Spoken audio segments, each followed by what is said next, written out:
Olá pessoal, é uma satisfação enorme estar aqui com todos vocês mais uma vez nessa segunda edição. A primeira edição foi muito bacana, recebemos aqui o Diogo, o presidente da CNSEG, foi um bate-papo muito legal, informativo, colaborativo. E hoje eu tenho a honra aqui de receber aqui no nosso estúdio o Alexandre Camilo.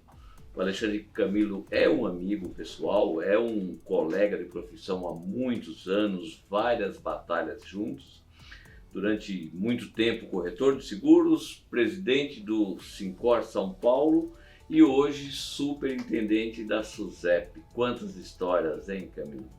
Mas antes de você contar um pouco para nós aqui, essa trajetória toda, né? Eu queria, antes de mais nada, parabenizar você e sua equipe pelo excelente trabalho que você vem fazendo à frente da SUSEP. Quantas coisas boas, quantas melhorias e todas elas reconhecidas pelo mercado e em tão pouco tempo, que tem um ano e 2 meses mais ou menos que você assumiu, né? Então, para contar um pouco desse 1 ano e pouco de trabalho à frente da SUSEP, eu agradeço muito a tua presença, agradeço muito o teu convite. Então, contigo, esse público que você bem conhece. Boa tarde, Alexandre Camilo, presidente da SUSEP. Olá, Rivaldo. Olá a todos os amigos que nos assistem nesse podcast Giro do Seguro. Parabenizar você e o SINSEG por essa iniciativa, né, que traz informação ao mercado, que é extremamente essencial, né?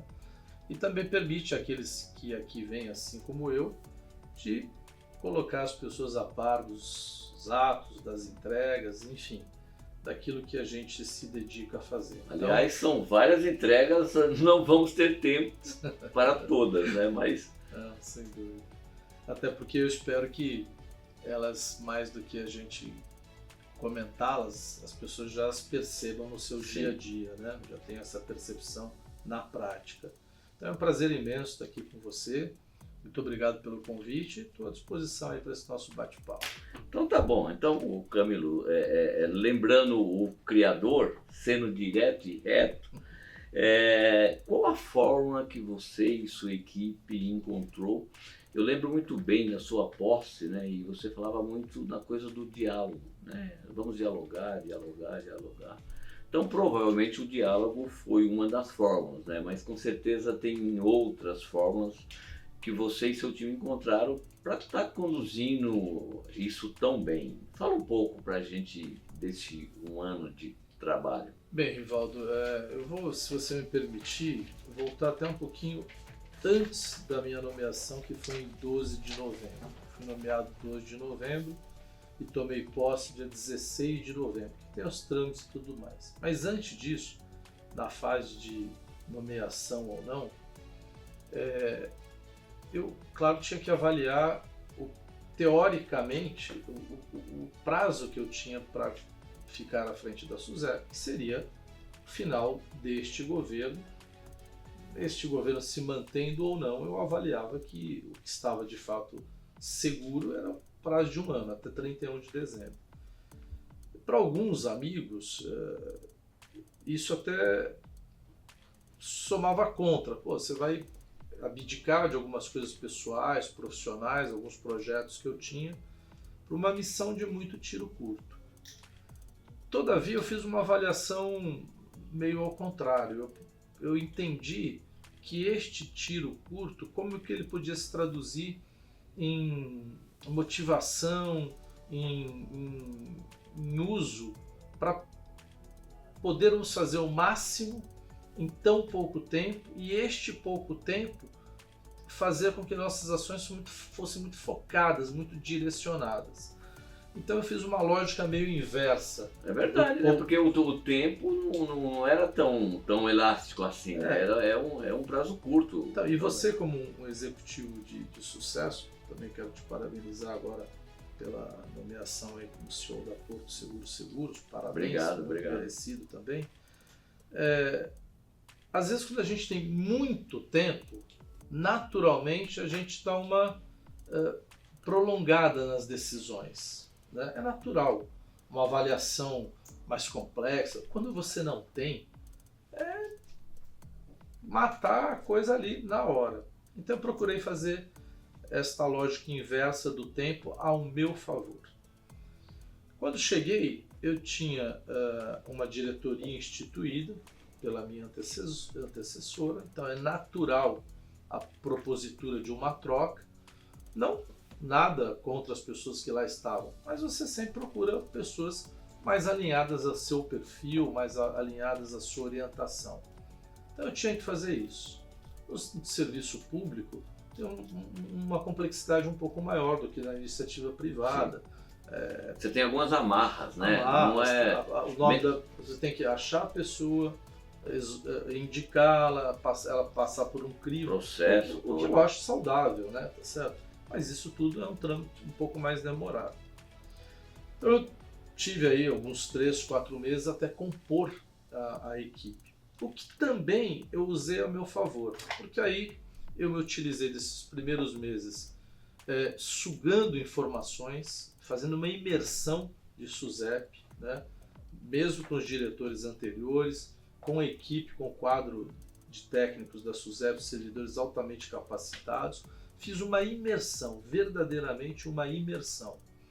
E quando eu compus a minha diretoria, eu tinha ali uma estratégia já formada na minha cabeça.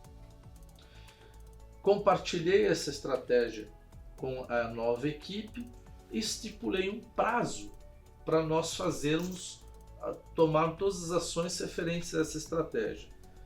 Eu fiz um quadro, né, que passou a ser motivo de uma reunião semanal nossa, é uma plenária da executiva que nós temos, e onde eu só interajo com os nossos diretores assim formalmente nesta plenária. Claro que todos podem me abordar toda hora, todo minuto, para deixar eles trabalharem, porque o prazo era muito curto, então não convinha eu toda hora, todo momento ter reunião com um, com outro, com outro, com outro. E também dar fluidez nos todos os assuntos tratados, praticando uma transversalidade plena entre todo mundo. Então todo mundo já sabia de todo mundo, o que a diretoria técnica 1 tinha de desafio, de propósito de solução, o que resvalava na outra. Acredito que fui assertivo nisso, prova pelos resultados em curto espaço de tempo.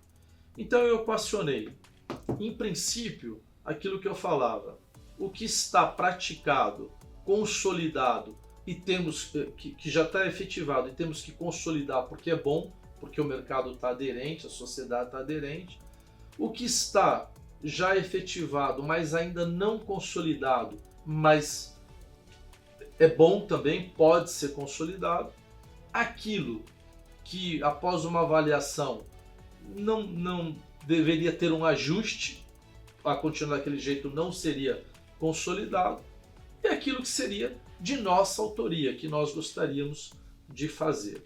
Então, com esse mote, eu dividi justamente essa nossa agenda em assuntos de pauta desta reunião semanal, porque a SUSEP ela gera novas demandas diariamente em número grande. Imagina. A gente, do lado, como segurador, a gente percebe isso. Realmente exatamente. É uma demanda contínua. Então, toda semana nós tínhamos uma reunião com os assuntos daquele momento que compunham a nossa pauta. E como eu já falei, todo mundo já ficava sabendo. São as nossas 4 diretorias técnicas, a nossa diretoria administrativa de tecnologia e informação, que quando eu cheguei não era uma diretoria, nós mudamos, hoje é uma diretoria. O nosso procurador, para ele já saber de tudo, o meu chefe de gabinete e a minha assessoria técnica, além da nossa assessoria de comunicação também. Então, pessoas chaves na estrutura já participando de tudo. Nós tínhamos essa discussão dos temas de pauta. Depois, aqui nesta minha colinha aqui, entrou o IMS, mas é uma coisa recente. Mas sem o IMS, nós tínhamos os compromissos de entrega da gestão. Então, toda semana eu cobrava o status deste compromisso.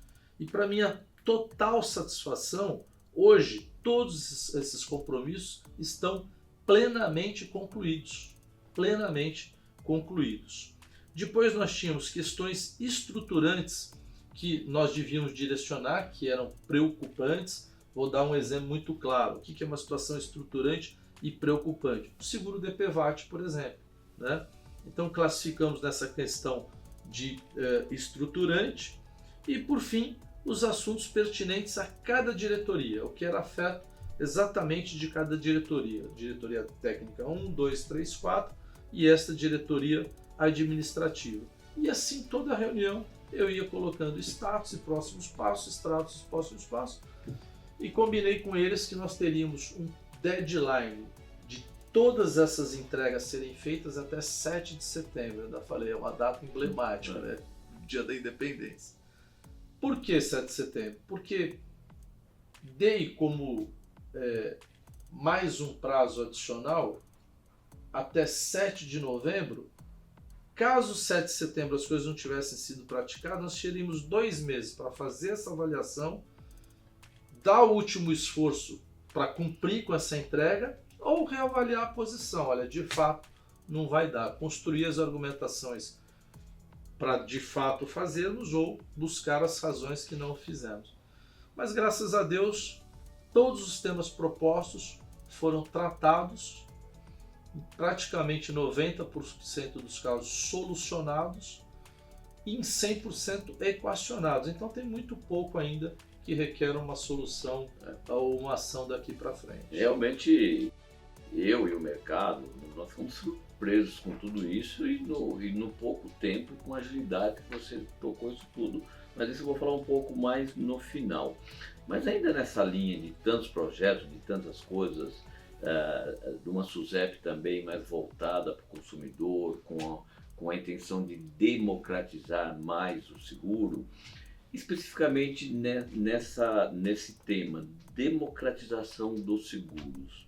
Em que ponto você acha que nós estamos hoje? Nós estamos no ponto da maior oportunidade que a gente possa ter, no ponto de a gente de fato agora realizar. Porque nós temos os instrumentos para esta realização, para esta atitude rumo a essa verdadeira democratização. Estamos diante da possibilidade da verdadeira condição de aumentar a densidade do seguro junto à população. Aliás, este é um indicativo que a SUSEP está desenvolvendo, que daqui a pouco a gente vai trazer a público, mas hoje nós já temos lá indicativos desta densidade e é muito baixa ainda, Vival. Você certamente tem também instrumentos como esse lá pela companhia que você preside. Então, o que nós vemos hoje é que com o advento, primeiro, do decreto 10.139, apelidado de revisaço, foi uma grande oportunidade de a gente flexibilizar as regras, as normas para a construção de produtos e para o avanço das seguradoras junto às suas propostas para os seus segurados, para novos segurados, para aplicar o conhecimento que as seguradoras e os corretores têm mais do que ninguém, do que o segurado quer, precisa e quanto ele pode investir nesse sentido. Então, com o advento do revisaço, a SUSEP, mais do que reviu o estoque regulatório dela, ela reviu a sua postura, a sua forma de conduzir. Então, houve uma mudança, uma quebra de paradigmas na SUSEP entre um posicionamento sob o efeito da regulamentação do conceito prescritivo para o conceito principiológico. Ou seja, olha, a regra é essa, faça como você quiser dentro destes limites. Então isso traz uma condição muito favorável para o setor, especialmente para os seguradores, desenvolverem os produtos frente aos seus conhecimentos, habilidades, enfim, as suas capacidades técnicas, que são enormes, para estar mais próximo possível à verdadeira necessidade do cliente. Então, com isso, eu entendo que o processo de democratização surge aí naturalmente. Também, a gente se depara num momento em que a sociedade passa a ter um olhar para o seguro, e a pandemia foi um efeito trouxe muito um efeito transformador nisso, infelizmente, pela dor, mas traz uma percepção outra da sociedade para o seguro, traz a convicção de que o seguro, de fato, pode e será o melhor instrumento de proteção a ele frente às suas exposições a risco. Então a gente está num momento que reúne regramento apropriado, desejo da sociedade outro, um olhar para o seguro como nunca teve, e, para coroar tudo isso, instrumentos tecnológicos, né, que permite uma ampliação de informação de maneira gigante, e o seguro precisa da informação, precisa que a sociedade tenha um entendimento claro dele, né? E não só a tecnologia produzindo a informação, como o acesso também para a oferta mais assertiva, a oferta mais constante. Então eu acredito que a gente vive um momento único para que essa democratização, para que realmente o seguro seja possível, se tenha acesso para uma grande empresa, para um grande empresário, para um profissional liberal de destaque, as suas necessidades, mas também para uma pessoa física de classe média, classe baixa, para um jovem, né? A gente vê aí o avanço gradual, mas efetivo do microseguro, que é um grande instrumento de democratização. A gente vê claramente, eu me dediquei a avaliar isso, essas mudanças de comportamento. Na minha época, na sua época, enquanto jovens, o nosso sonho era ter um automóvel. E, consequentemente, como adquiríamos esse bem a duras penas e tudo mais, a gente, claro, queria resguardar esse bem e fazia um seguro, etc, etc e tal.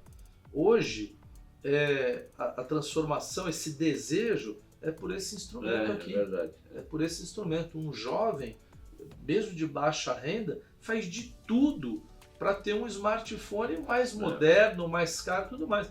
E um bem desse daqui tem muito mais risco que um automóvel. Para roubo, para queda, para tudo, né? E aí a gente vê do quanto a necessidade de garantir esse risco se tornou uma porta aberta para o mundo do seguro. E dependendo o aparelho, o lançamento é quase o preço de um automóvel não tão antigo rodando em boas condições. Então, realmente. Agora, o Camilo, aproveitando aí, e pegando uma carona nessa história de democratizar, tudo isso também tem muito a ver com o Open Insurance. Isso acaba contribuindo também, não é? É isso mesmo? Você vê assim sem também? Sem dúvida. Muito bem colocado por você. É mais uma variável que eu falo para esse momento, né? Essa tempestade quase perfeita, né? Esses movimentos techs, né? Que trouxe primeiro para o mercado financeiro as tais fintechs, né? E depois para o mercado de seguros as insurtechs, que cumpriram com uma proposta de trazer essa inovação, de buscar esse acesso facilitado, de buscar essa democratização. Claro que não é fácil.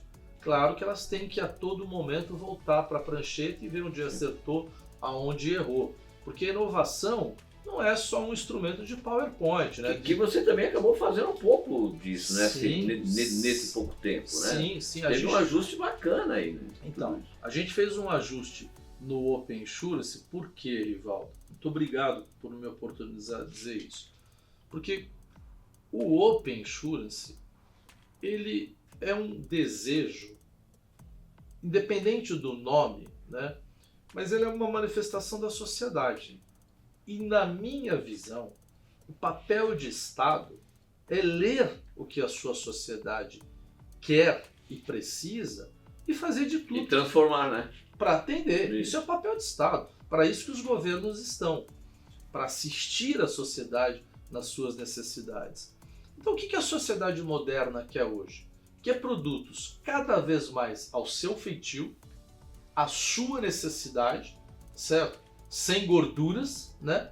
E cada vez mais apropriado ao seu investimento. Porque ele tem muita informação hoje de quanto custa o mesmo produto aqui, ali ou acolá.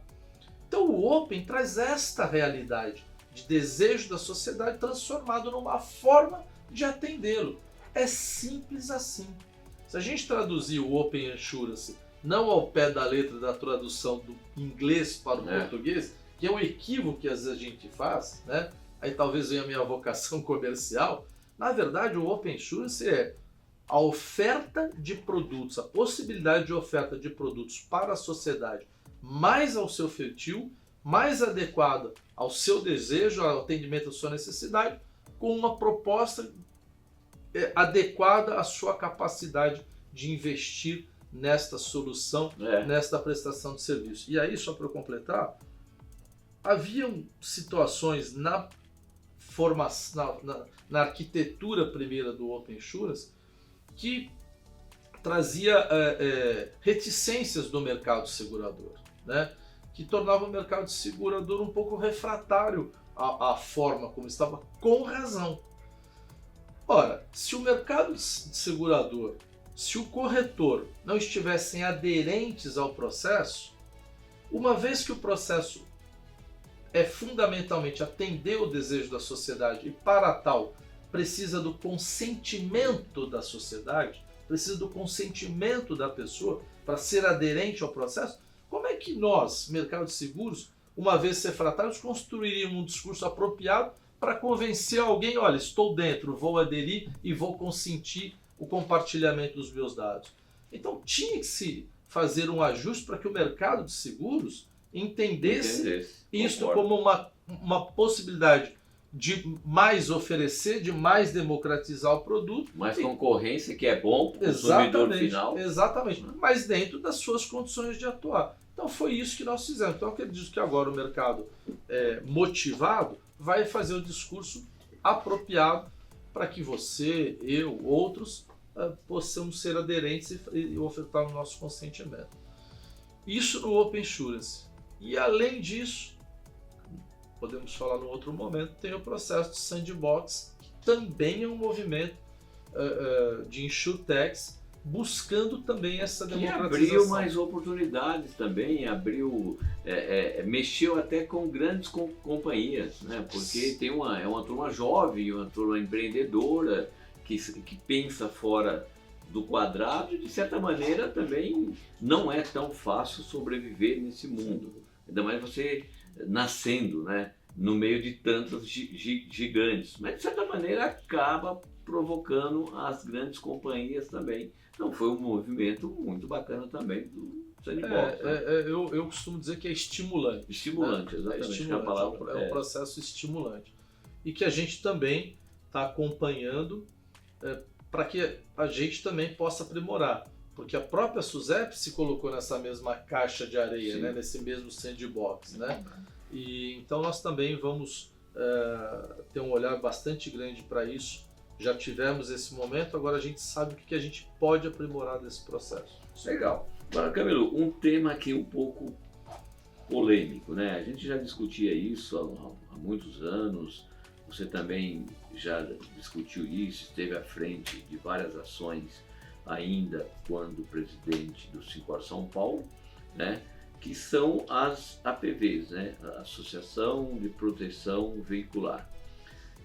Até comentei numa reunião do Sinseg, uns 2 meses atrás, o quanto a gente já começava a ver alguns movimentos partindo da SUSEP, atuando numa aqui, fechando outra ali e tal, etc. Enfim, começamos a enxergar algo que a gente não via até então, né? Como é que você está vendo isso? Isso é apenas o começo? Tem mais pela frente? Você acha que a gente vai achar um caminho para combater um pouco isso? As seguradoras têm criado alguns produtos para a classe C, D e E, mas também não é tão fácil emplacar esses produtos. Enfim, qual a tua leitura hoje desse cenário? Bem, Ivaldo, até pela minha posição e pelo meu dever de ofício, muito mais do que quando eu estava à frente de uma entidade representativa de classe, eu procurei me aprofundar mais ainda no tema, até mesmo na questão da legislação, né? Uma associação sem fins lucrativos e com interesses comuns entre os integrantes dessa associação, ela pode ter uma série de formas de atuação que não afrontam a lei, para atendimento até de algumas necessidades destes sócios, desses integrantes desta associação. Talvez lá atrás alguém quis atender alguma necessidade, alguma carência de garantia contra riscos e tudo mais que o mercado não estivesse atendendo. E talvez tenha imaginado isso dentro do aspecto legal de uma associação X, né? Mas infelizmente esta boa intenção, me parece, teve um prazo curto e uma degeneração. Infelizmente, mentes criativas, né, sempre buscam oportunidades de como se aproveitar de uma situação não muito bem resolvida, com fragilidades ali, com pessoas correndo atrás de necessidades que se tornam, digamos, presas fáceis de movimentos como esses, né? Encontra sempre uma brecha ali, né? Exatamente. É o ambiente perfeito ali, né? E acabou que isso tomou uma proporção. Você roda esse Brasil inteiro, tão ou mais do que eu, uma proporção enorme, né? Principalmente quando você sai aqui do estado de São Paulo, vai para outros estados, Minas, né? Mesmo Rio de Janeiro, Rio de Janeiro, surpreso, né? alguns do Nordeste. Enfim, então tomou uma proporção enorme. Como é que você faz agora o combate a isso? Primeiro, havendo uma situação e que não está dentro, está à margem da lei, tem que ser punido. Sim. Então, na SUSEP, hoje, a gente, mediante denúncias, todo um processo ali averiguativo e tudo mais, a gente tem aplicado quase que semanalmente sanções, autuações. Basta acompanhar as nossas reuniões do Conselho Diretor, que são transmitidas ao vivo, quinzenalmente, para ver que em todas elas tem 4, 5, 6 processos sancionadores. Nós voltamos, na minha gestão, a aplicar a multa pecuniária, porque em algum momento entendeu-se que essas empresas, por serem fantasmas ou não terem muito os seus integrantes apego ao seu CNPJ, ao CPF, sabe-se lá de quem, a aplicação da multa não tinha efetividade e ficava por isso mesmo. Mas não entendemos assim, entendemos que temos que aplicar porque vai para a dívida ativa, enfim, aquilo fica ali, né? Então estamos aplicando inclusive as multas dentro do regramento de valores e tudo mais. Então a gente tem, a partir do recebimento da denúncia, atuado firmemente e autuado constantemente. Mas isso é o suficiente? Tem se mostrado que não.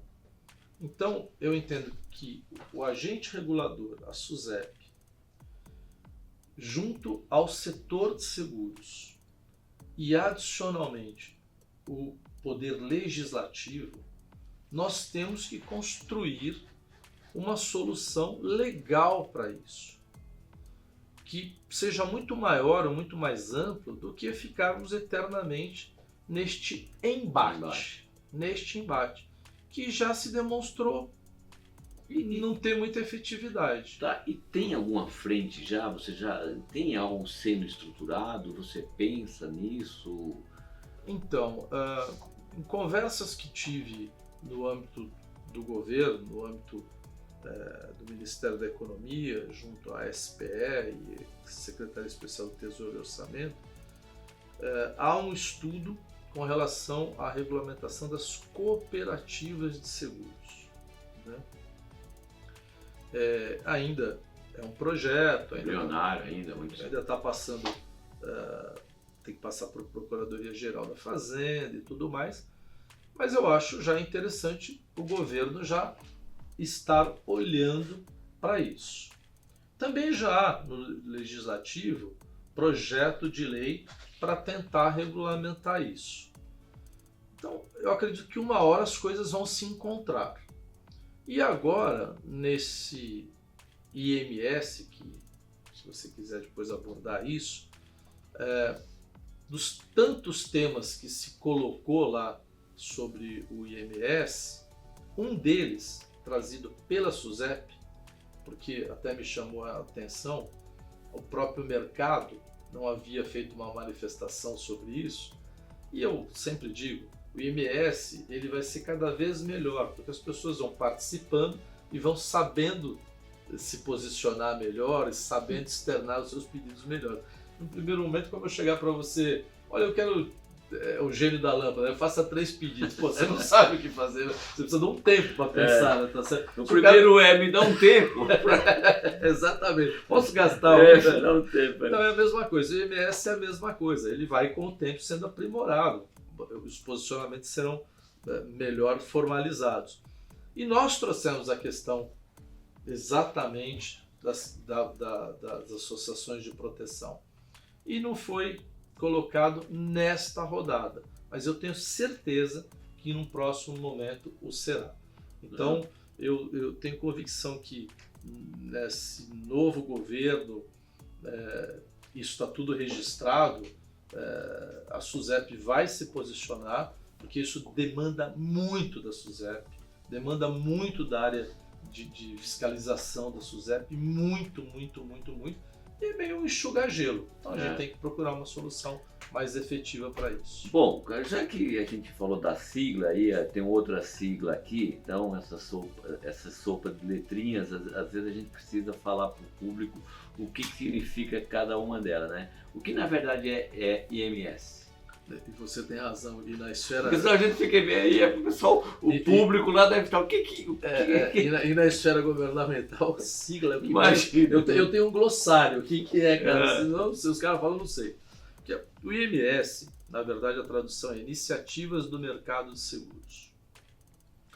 Em governos anteriores, foi proposto a instalação do IMK, Iniciativas do Mercado de Capital. E os debates, rodadas constantes, todo ano, e que se produziu inúmeros efeitos, inúmeros ganhos, inúmeras melhorias. Eu não saberia aqui elencá-las. E o mercado de seguros, pegava carona no IMK. Meu Deus, a nossa grandeza, a nossa pujança, a nossa representação, não só para a sociedade, mas também para o governo, porque o mercado de seguros desonera por demais o Estado. Então o Estado tem que ter um olhar, um fórum para debater as questões de seguros, né? E para minha enorme felicidade, por que eu digo para minha enorme felicidade? Por estar à frente da SUSEP quando isso se configurou, que foi uma propositura do secretário Rogério Boeri, eu sempre torno isso público, sempre o agradeço, claro, com toda a equipe de governo, de criar, trouxe a sugestão, a informação, só faltei dar pulo de alegria, trouxe a propósito de nós criarmos este ambiente chamado Iniciativas de Mercado de Seguros, apelidado IMS, para que os temas de seguros fossem debatidos neste fórum específico, nesse fórum exclusivo. A primeira rodada... É um espaço dedicado a esses temas, muito legal. Foi composto neste fórum, trazido 9 órgãos de governo, então isso é fantástico. Então a SUSEP, a Receita Federal, a Procuradoria Federal, Ministério da Economia, Previdência Privada, Banco Central, para que quando as propostas dispostos, então formou-se com esse conjunto de órgãos do governo disposto a ouvir a iniciativa privada e a sociedade civil, como de fato foi. E aí tem essa transversalidade toda e você consegue evoluir com as propostas, porque ali o debate já é instalado. Então, tanto os órgãos representativos do governo e mais esse mesmo tanto representativo da iniciativa privada e da sociedade civil. Então é fantástico isso. Então, de 31 temas propostos, compilou-se para 5 e se trabalhou em 5 que certamente já vão produzir grandes avanços para o setor de seguros. Parabéns. Agora, na sopa de letrinhas também, essa que já é mais conhecida, né? ESG, né? Economic, Social, Governance. Como é que você está vendo também isso em relação à regulação? Também está caminhando bem? Você vê as empresas preocupadas com esse tema? Já vem se falando disso há um bom tempo, isso também não é da noite para o dia que todo mundo vai dar um 360. Você tá com boas expectativas que isso realmente hoje está mais na pauta das empresas? Rivaldo, Na agenda das com a empresas, franqueza e honestidade que me é peculiar, e principalmente por estar diante de você, pelo nosso relacionamento e como me sinto à vontade. Eu entendo que a gente está distante da efetividade disso. Nós estamos sim gravitando muito no campo da boa vontade, da boa intenção. E é natural que se tenha aí uma curva de aprendizado, um prazo para que isso seja digerido e posto em prática, né? Neste momento, há muito o discurso de todos os lados, inclusive as empresas produzindo, nós já estamos fazendo isso, estamos fazendo aquilo, mas como você quantifica isso, como você tangibiliza isso, né? Da parte da SUSEP, nós editamos esse ano a resolução CNSP 666, não tem como esquecer o número, né? O número não é muito bacana. Mas é a resolução 666. O supersticioso não vai nem ler essa resolução. Aliás, Camilo, assim, fugindo um pouco do tema aqui, eu pedi para minha turma montar uma tabela para mim com todos os números e o que significa cada uma. Porque, olha, precisa ler e reler de vez em quando para poder memorizar o que realmente significa cada uma dessas, porque são várias. Eu confesso pra você que eu nunca li tanto na minha vida. Eu vou chegar nesse ponto depois, tá? Então, assim, a resolução 666 é um passo, é a agência reguladora dando o norte. Muito bem feita, por sinal, pela diretoria técnica 3, capitaneada pelo José Nagano, que fez um trabalho junto lá com as suas coordenadoras, todo o time, brilhante. Mas, se você me falasse, qual é o seu desejo ficando na SUSEP? Então, além do desejo de ficar para desenvolver algumas coisas, o que eu de fato gostaria de desenvolver e consolidar é exatamente este processo. Sinceramente, eu entendo que o mercado de seguros tem uma oportunidade de ser um protagonista nesta questão de ESG, especialmente de sustentabilidade, como pouquíssimos mercados. E trazer ao mercado de seguros uma visão, um entendimento e um reconhecimento que nós buscamos há anos, de várias formas, e ainda não fomos plenos nisso. Veja quanto se fala, e hoje em dia é mais comum, essa questão do retorno que o mercado de seguros oferece na liquidação, no pagamento de indenizações. Mas isso ainda não é reconhecido, às vezes é entendido, bom, mas não fez mais que obrigação e tudo mais. Eu entendo que essa questão da sustentabilidade é a grande oportunidade do mercado de seguros se colocar como um agente contributivo para a sociedade, um agente de proteção para hoje e para amanhã. E eu, sinceramente, esse é o meu maior desejo em ficando de construir junto com o mercado de seguros. Nossa, que legal, cara. Que bom. Pô, o tempo aqui tá maravilhoso, mas a nossa produção aqui já tá na nossa cola, né? Para terminar esse nosso bate-papo aqui, muito embora você já falou de muita coisa, mas faz um resumo de 2022 e quebrando totalmente o protocolo aqui, o que você vai pedir para o Papai Noel, Camilo? Pô, você me sacaneou, né? Acabei de falar, quando pedem alguma coisa pra gente, a gente não sabe o que responder. Tá chegando aí já tá se arrumando. Olha, Rivaldo, assim, primeiro, o balanço de 2022, para mim, é o melhor possível. O mercado, os números estão aí para atestar, é desnecessário falar do mercado. Recentemente vocês fizeram um balanço desse, você fez num recente almoço e tudo mais, cena segue, desnecessário dizer. Portanto, da minha parte, à frente da SUSEP, hoje eu disse numa reunião lá, nem no melhor dos meus sonhos, há um ano atrás, um ano e um mês atrás, eu podia imaginar o tanto que faríamos. Eu tinha o desejo. Se eu tivesse a noção do quão complexo e difícil seria, talvez eu não tivesse nem aceitado. Mas aí comprova que às vezes o impossível somos nós que classificamos, né? E aí tem aquela velha frase: não sabendo que era impossível, ele foi lá e fez. Adoro essa frase. E isso eu digo assim, que levei à prática. Porque se eu soubesse o quanto seria impossível, talvez eu não tivesse ido e talvez eu não tivesse tornado impossível. Então eu fiz. Então hoje eu estou pleno em satisfação. E digo de peito aberto. Porque às vezes as pessoas falam, pô, mas você está satisfeito e não vai fazer mais. Não, só os satisfeitos querem fazer mais. Só os que estão satisfeitos consigo podem estar satisfeitos com os outros. Só os que estão satisfeitos podem sonhar mais alto. Então eu estou pleno em satisfação por mim e por todos que me acompanharam nessa trajetória na SUSEP, os meus diretores e esses maravilhosos servidores da SUSEP.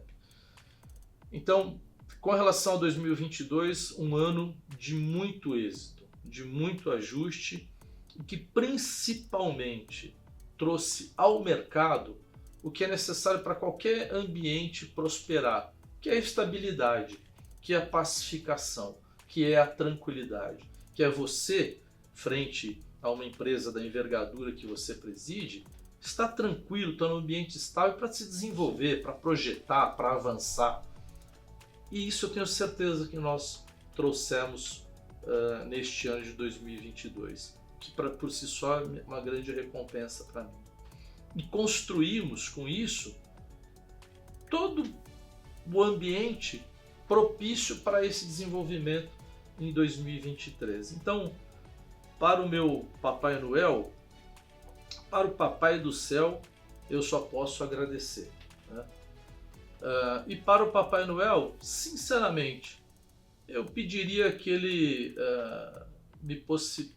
pediria me manter à frente da SUSEP por mais um período, para que eu pudesse consolidar mais ainda isso que nós fizemos de ajustes, porque eu entendo que nós estamos, de fato, diante da grande oportunidade de colocar o mercado, como eu costumo dizer, na rota certa, efetivamente traçada, rumo ao potencial, o epicentro potencial do nosso mercado e do acesso da sociedade a esse instrumento maravilhoso de proteção que é o seguro. Então, de fato, o meu Papai Noel me deixaria bastante feliz se ele me permitisse poder continuar com essa missão, claro, sendo desejo de todos também, por mais um período para eu poder avançar nesse processo. Muito legal, Camilo. Bom, olha, Camilo, eu queria aqui agradecer mais uma vez a tua presença, assim, foi super legal, pena que o tempo é curto, mas o ano que vem está aí para mais bate-papos como esse. Em nome do mercado, representando o Sindiceg São Paulo, parabenizo você, toda a sua equipe, todos esses técnicos. Um período tão curto de tempo, você conseguiu arrumar tantas coisas, ajustar tantas coisas, ser visto, ser reconhecido por essas entregas todas, né? Só posso desejar a você muita felicidade, que o Papai Noel não ouça só você, ouça a todos nós, ouça o mercado. Óbvio que isso é uma coisa que envolve muitas pessoas, muitas coisas, né? E isso realmente tá na mão do Deus, né? Não é do Papai Noel, é do outro papai, mas com certeza tem uma torcida muito grande, né? Para que você continue e que você continue dando sequência nesse trabalho maravilhoso que você fez aí em tão pouco tempo, contando aí com a ajuda de várias pessoas, e que a gente está muito grato por tudo isso, pelo mercado, por você estar aqui hoje, pelo que você fez também pelo sindicato.